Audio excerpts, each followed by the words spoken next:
Those who are watching us are now, those who will be watching us later. My name is Coach Njogu. I am a transformation mindset coach. I encourage people to focus on the mind, on how they feed their mind, on the things they think, the books they read, the movies they watch, because everything that goes in our minds affects how we do our activities, affect how we have conversations with people. It affects even the things we want to do, because if we feed ourselves with negative things, then negativity becomes a part of our lives. We feed ourselves with positive things, positivity becomes something that thrives us, that moves us forward. So, Coach Jay, you'll just give us your introduction and then we'll just dive into it. Thank you. Hello, everyone. My name is Joyce Loy, known as Dare to Glow Coach. I'm a confidence coach, and I'm super excited. I just became a full time a full time ambassador for Coaching Mind, so that is exciting. Um, and as Coach Jay said, mindset coach. I am also a mindset coach. That's why we do these videos to empower you, to empower us also. While we make these videos, we're also empowering us Mhm. to broaden our mindset, to think more, because what you think is what you become. Otherwise, this is a very, very sensitive topic, but very important Mhm. because it's part of us every day. Mhm.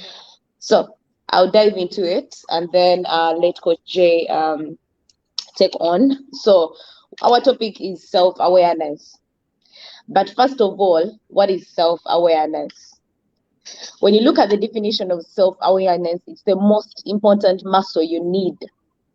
Mhm. It's like a muscle. You know what a muscle is? You can't live without having muscles. That's why some people exercise to Mhm. strengthen their muscles. And the more you strengthen your muscles, the more I feel, the more you are stronger, the more you become fit, you know? Mhm. So self awareness is also like a muscle. You need it. When you have that muscle, you are able to communicate well with others, improve your relationships with others. So, my simple definition of self awareness is the ability to focus on yourself. You focus on yourself. The word itself is self awareness. So, Mhm. you focus on yourself and how your actions, thoughts, emotions align with your internal standards. Mhm. We all have standards, we all have values. But when we are self aware, we are able to live it out on the outside also. Back to you, Coach Jay.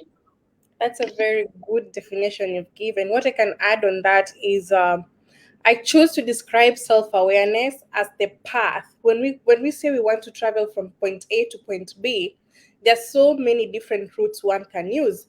But if I have self-awareness, if I'm self-aware of what I want to accomplish, of what I want to get, then I will use those values that Coach Joy has mentioned. I will use those emotions that I have, that I know that belong to me, and choose the path that is suitable for me. My path will not be the same path as what Coach Joy chooses.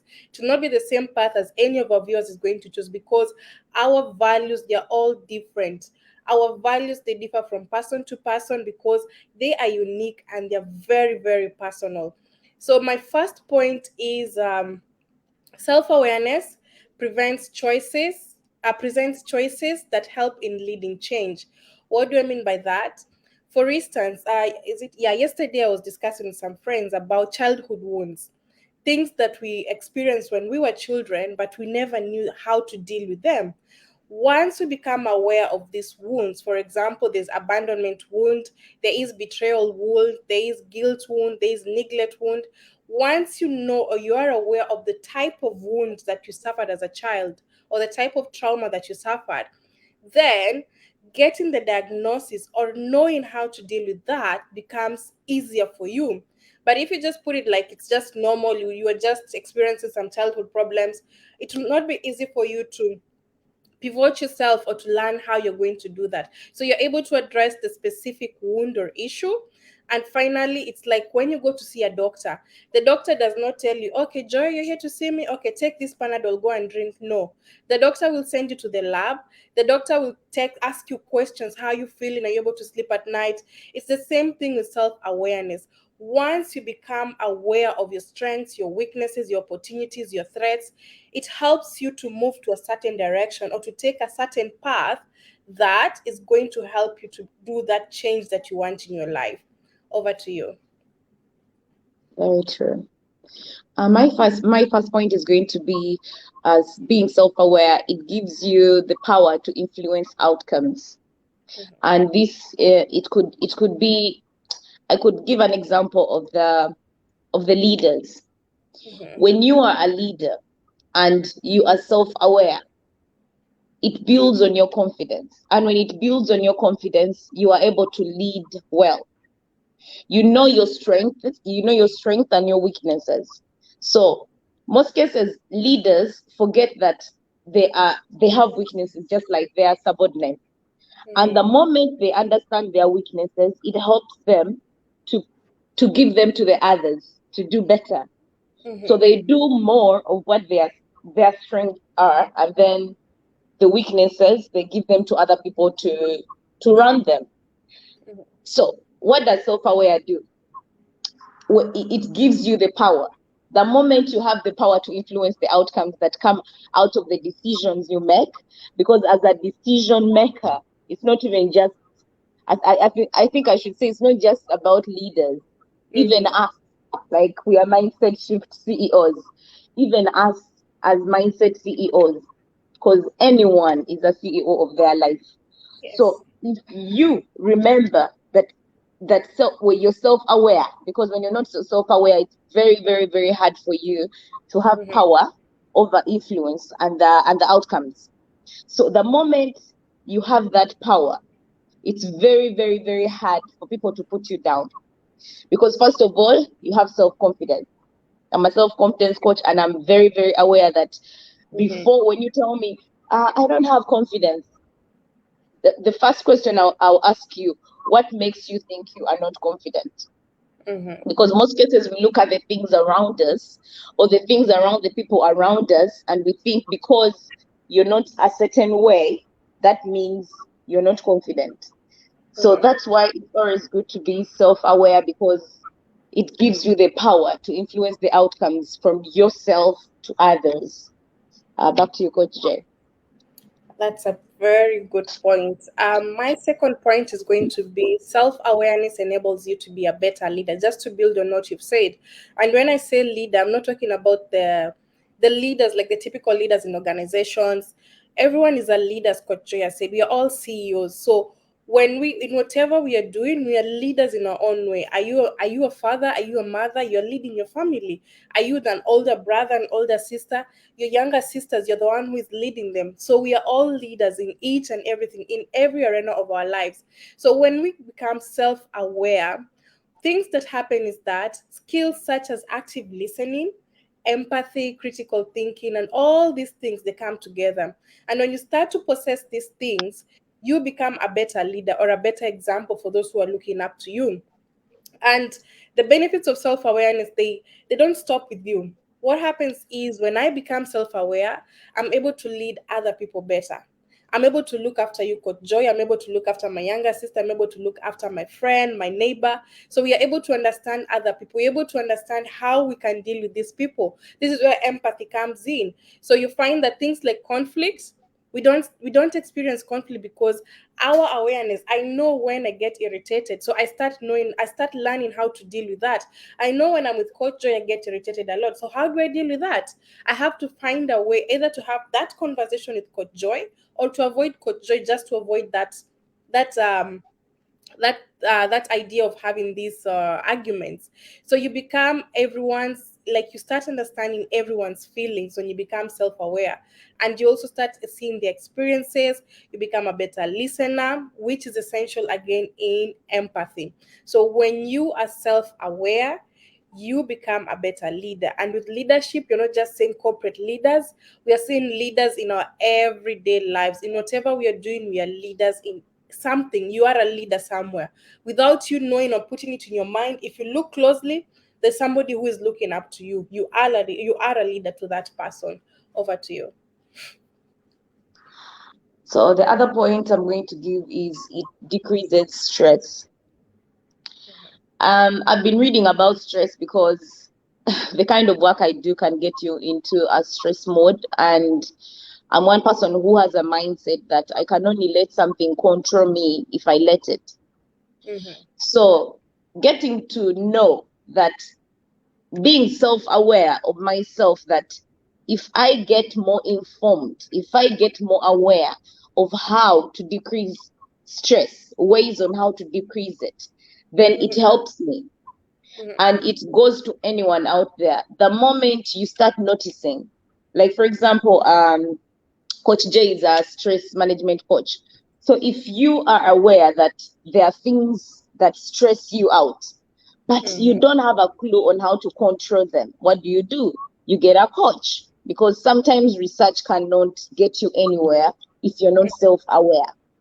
Yeah. So if you become self-aware of exactly what stresses you, what situations get you into stress, what people get you into stress, because there are some people who can stress you out. So when you get to understand that these people stress me out, when you're around them, you have to change your dynamics around them. And then Mm. when you're around people who don't stress you at all, of course, it's a different thing. So being self-aware reduces your stress or decreases your stress. I will not say takes away your stress because sometimes things we don't expect can stress us, yet they're not meant to stress us.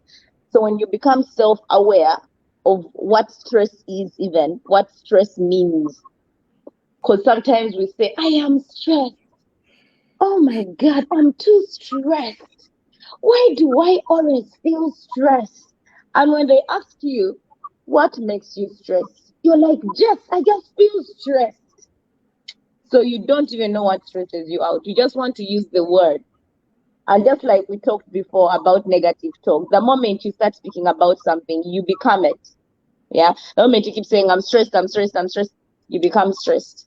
So, how about you become self aware of those things that stress you, other than just saying, I'm stressed? You become aware of the things and situations that stress you, then you start working them out so that you live a more happier life, so that you're able to regulate your emotions.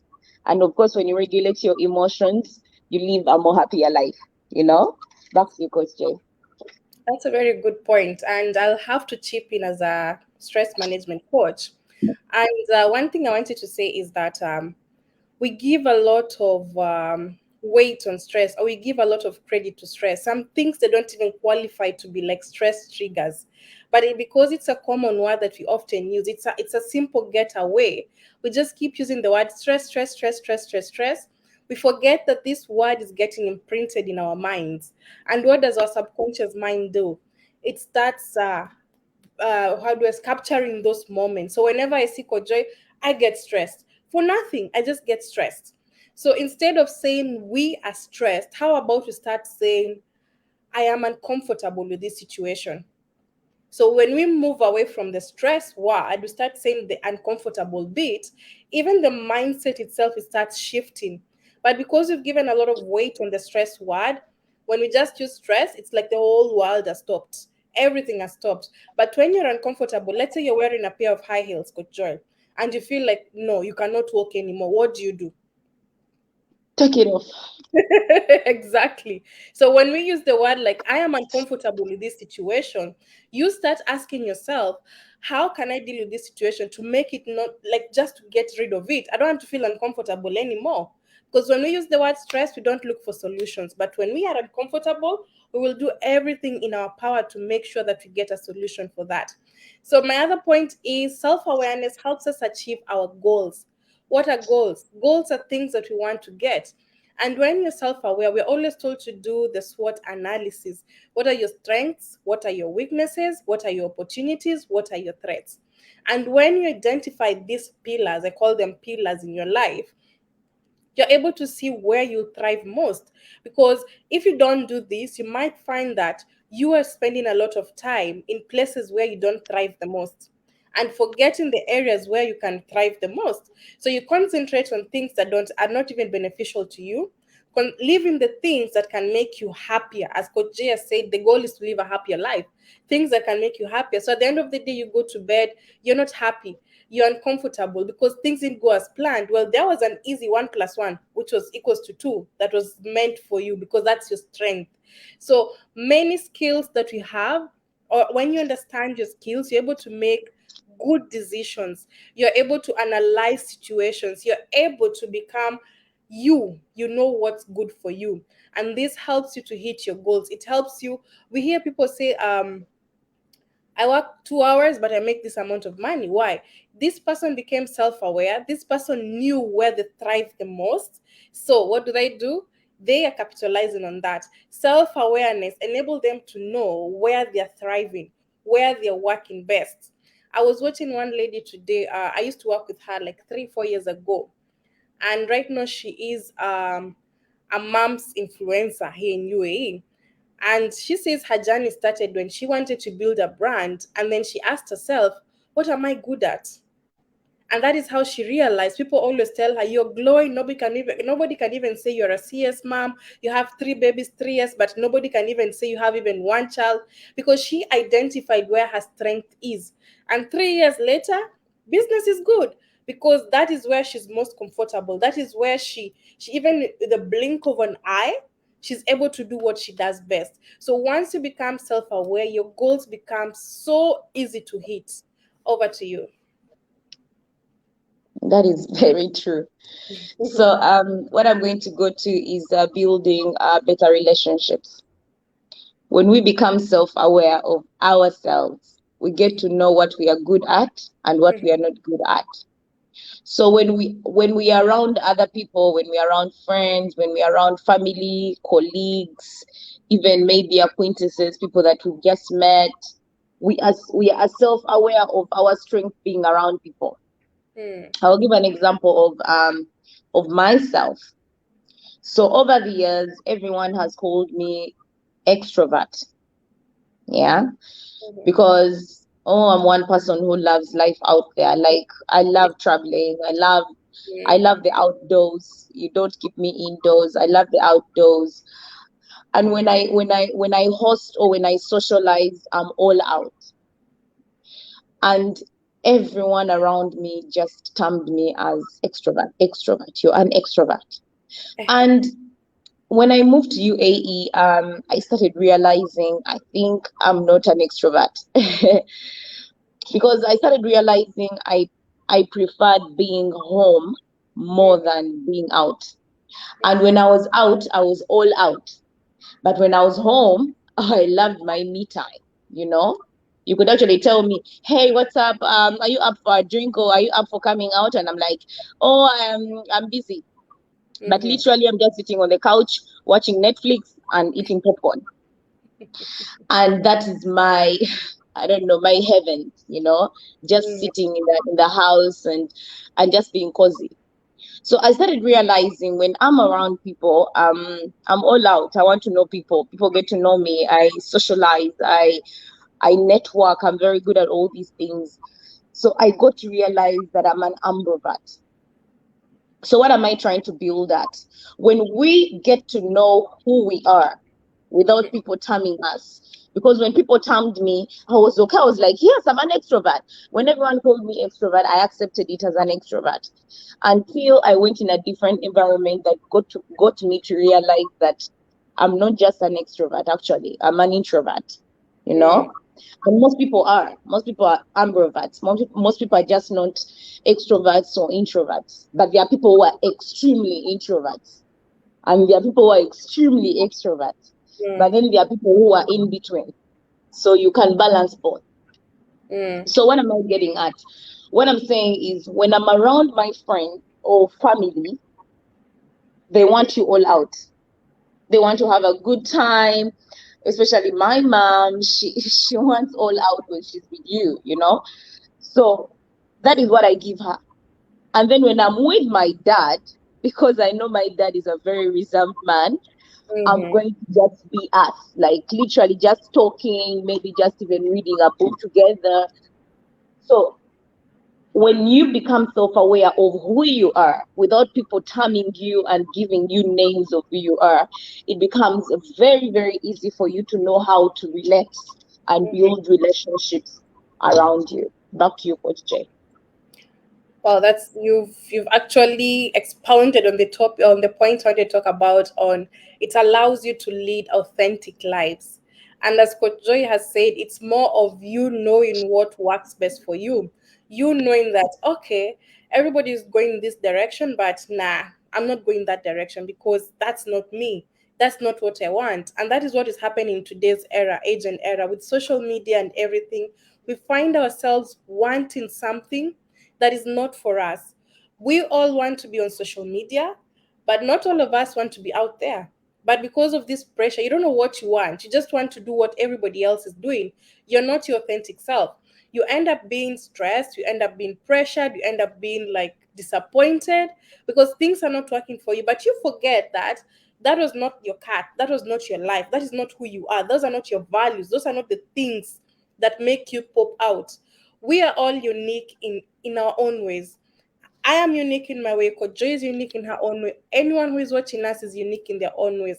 And once we discover what makes us unique, what makes us tick, then that becomes our number one way of living authentic selves. And one way you can do that is if you do the SWOT analysis and you're not able to identify what is your unique point, make it a conversation with friends or people who know you well. Ask them, when you are with me, or what do you like about me, or what do you know about what do I spark in you?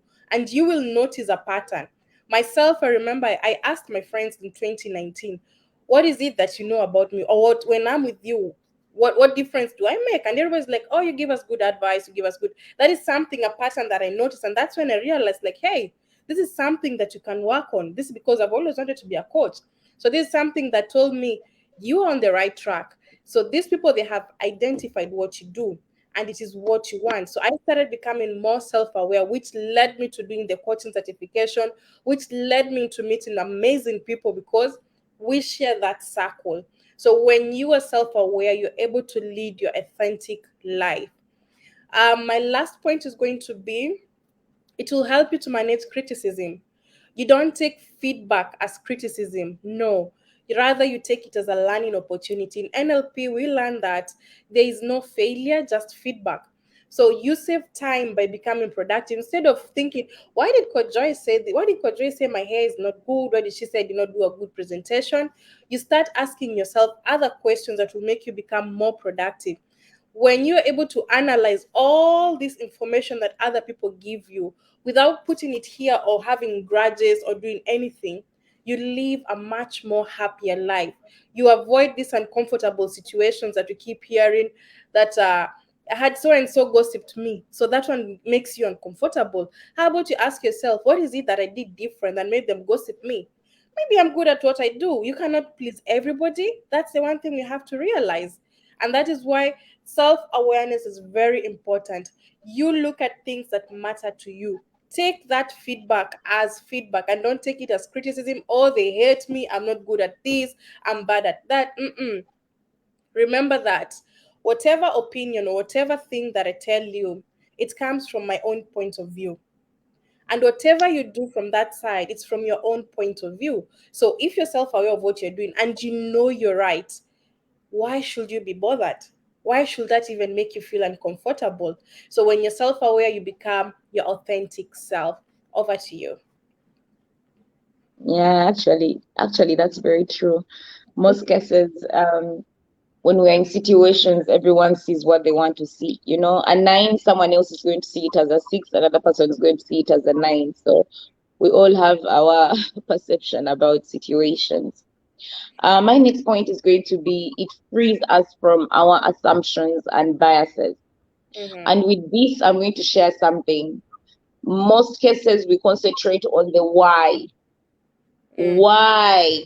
Why me? Why?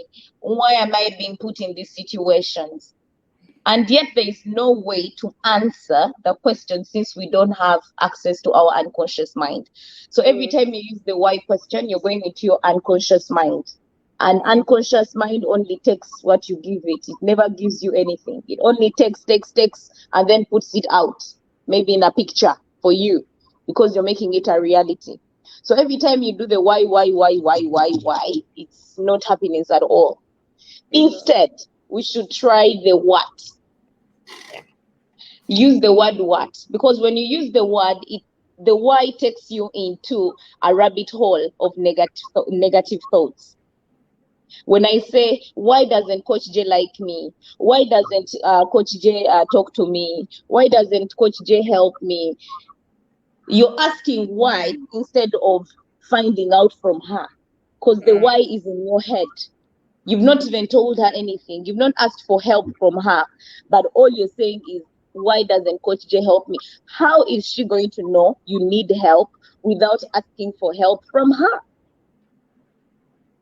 So we do the why too much and blame others, because the why goes to blame, the why goes to negative thoughts. Mm-hmm. Otherwise, we could start using the word what. Asking the what question puts us into an objective, an open space for considering all factors influencing a particular outcome. I'll give an example. Why don't I ask? Why don't I speak up at meetings? Why don't I speak up at meetings? Instead, we could use the word, what can I do to overcome my fear of speaking up at meetings? And when we find the what, then it becomes easier to, first of all, find a solution. Mm. Instead of thinking of the problem, why can't I speak at an event? Why can't I stand in front of people and speak? Instead of doing the why and putting myself into a negative situation, putting yourself into a negative situation, instead do the what. What can I do to overcome the fear? Then there you find yourself getting a confidence coach to help you, Mm-hmm. or someone to help you manage that stress that you're actually putting yourself into, if it is stress anyway. So I'll give an example of my sister. So Sandra is going to find out more about content regarding that situation of why instead of what. If she has been given an opportunity to speak at an event that Coach J has hosted, and she tells Coach J, "Oh, Coach J, why have you chosen me to speak?" And Coach J is like, "Because I see the ability in you." Mm-hmm. And I'm thinking, if Coach J shows her, you know, the way, the steps, her being aware and using the word what instead of why, because she has come with why, right? So Coach J is going to tell her, why, what makes you think? Because most cases we use the what when we are doing the NLP. What makes you think you can't speak in public? And then you see all the reasons coming out, because I shake, because I shiver, because I feel I don't have a good voice. And Mm-hmm. then as a coach, you are able to help you. They're able to help you become aware of the things you are actually maybe scared of or fear, like your fears, so that you actually become a good speaker. Speaker, yeah. So, in my conclusion, I'm going to say asking the right questions empowers us to become different in our choices, and it brings different results. So, we should always concentrate on what instead of the why if we want to get solutions for problems, if we want to get solutions for situations that we are in. Back to your question.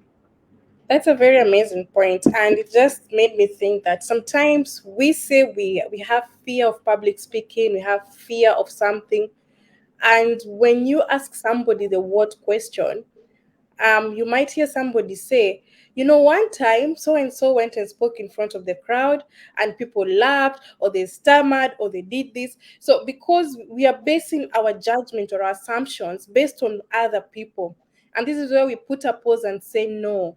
This is you. This is you. You are an individual. That is another individual. What makes you think that when you go on that in front of that crowd, people are going to laugh at you? What makes you think that you're going to fail miserably? These are all mindset things that we put for ourselves. And the moment you decide to step out of that and decide, like, you know what, there is no failure. I'll just go there. If I don't perform as expected, I will learn from that. How are you going to learn if you don't give it a try? How are you going to start that business if you don't go in and see how deep the well goes? How are you going to know? If you keep going on social media and seeing, oh, she has done so well. He's doing, okay, I wish. Until when are we going to do the wishful thinking? Sometimes you just have to wake up, put on the shoes, and just start going. You have the goal, keep going. Today it will be good, tomorrow it will be better, tomorrow you'll go 2 steps back until you get to your destination. So, as I conclude, I'd like to say that there are 3 ways you can do the self awareness check. One is by reflection, just by having that you time asking yourself these unique questions. The other way you can do that is by doing a SWOT analysis. Find out your strengths, your weaknesses, your opportunities, your threats. You can do this with a mentor, you can do this with a coach if you feel like when you're alone, you're not really authentic with yourself. And the third way you can do this using something we call Johari window. It has 4 areas. The first area is open to self. These are things that you know to yourself and to others, things that Coach Joy knows about me and I know about myself. The other part is called blind self. This is information about myself that I don't know and others don't know. And then there's hidden self. This is information about you that you know, but others don't know. And then finally, there's unknown self. Nobody knows that ability about you. So you can always look up the Johari window. There's a lot of information online that can guide you how you can do that. It's one way of us getting to know ourselves better. It's one way of us making 2023 a better year for ourselves because we have identified where we are unique. So that brings us to the end of our 2022 live videos. We will be taking a break and we will be seeing you guys next year in January. It has been an amazing, how many months? 3 months since we started. Yeah. Yeah, it has been impactful. We have grown. We appreciate the feedback from you guys. And next year, we are planning to make it even better. We are planning to have guests on board. So it's going to be a powerful year. Let me just say powerful, full of learning and relearning, collaborations, anything that comes to mind that is going to make us grow. Because at the end of the day, we want to empower, we want to impact, we want to transform our lives. Any last words, Coach Joy, for 2022?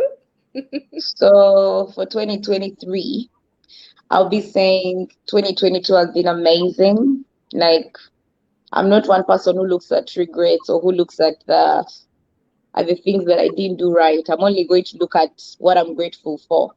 Mm-hmm. So I'm grateful this year has, I've learned a lot this year. I've gained a lot this year. I've met amazing people this year, and I know next year is going to be better. But before I go into next year, I'm going to read something about self-aware. So self-awareness is a journey. Mm-hmm. It's like a road. You're on a road.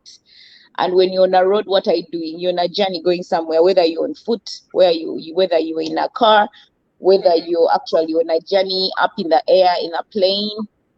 Self-awareness is like a road. So Mm-hmm. you are on a journey, on a road of self-awareness.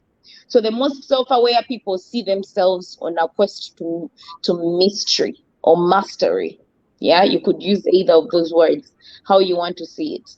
So rather than at a particular destination, as you move forward in developing your self-awareness, ask yourself regularly, how will you move toward the best version of yourself today, tomorrow, but mostly today? So, what am I going to say about 2023? Look at 2023 becoming a better version of yourself every day. Not just, oh, January, yes, January, you're going to do it. Look at yourself becoming a better version of yourself starting from every day of the month, beginning from January, first day, second day, to the end of 2023. What I'll be concluding with is a happy new year and a Merry Christmas. Yes, I can't wait to spend time with family, and I really need the break. But it Mm-hmm. will not take me away from updating and just letting people know that actually this year has been amazing, and we are preparing for next year. I've been doing some updates on how to prepare yourself for 2023, and as a mindset shift CEO, you are a CEO of your life. Do not forget that. No one should tell you otherwise. You can fire, you can hire, huh? Yes. You can block. It is your life. You Yes. only allow the people you want to allow in it. It's like an office. You can only let in the people you want to let in. So that's the same thing with your life. Back to you, Coach Jay. Absolutely, absolutely. We have the right to fire. Our lives are like a garden. If you feel like someone is a weed or someone is not giving you any productivity, it's okay to let it go. One book I will encourage everybody to read. Coach Joy has talked about taking every day to hitting your goals. Read Atomic Habits. Atomic Habits, it helps us to learn the power of small habits. You start by doing small things as you build to bigger things. And if you're watching us and you're looking to join a book club, be sure to look out Coaching Minds. They have a book club. They have a list of book clubs coming up, list of books for next year. They're going to be amazing, impactful. If you have always wanted to join a book club, it is your chance to do that. We will see you guys next year. Merry Christmas. Happy New Year. Bye bye. Bye bye.